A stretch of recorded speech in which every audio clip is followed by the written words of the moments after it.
వక్ఫ్ board విషయంలో BJP party తీసుకున్న stand కి వైఎస్ఆర్ కాంగ్రెస్ పార్టీ వ్యతిరేకంగా ఓటు వేసిందా లేదా? రాజ్యసభలో మేము విప్పు జారీ చేశామా లేదా? చంద్రబాబు నాయుడు గారు ఆయన ఫేక్ న్యూస్ రకరకాలుగా సోషల్ మీడియాలో చేస్తుంటే సరిపోతుందా?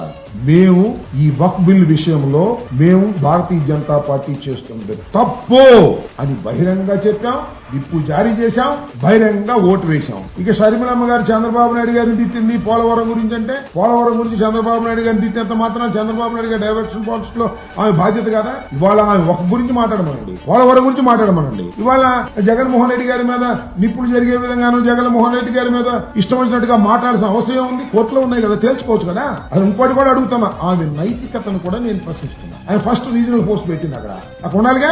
ఎందుకు వచ్చింది ఇక్కడికి? కాంగ్రెస్ పార్టీ ఎందుకు చేరింది? కాంగ్రెస్ పార్టీ ఎక్కడి నుంచి వచ్చింది? డాక్టర్ వైఎస్ రాజశేఖర రెడ్డి గారి మరణం తర్వాత కాంగ్రెస్ పార్టీ వ్యవహరించిన తీరేమిటి?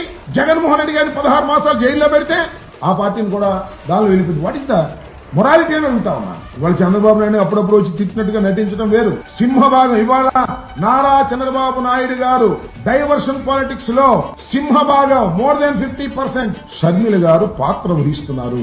ఇది మాకు బాధాకరమైనటువంటి అంశం.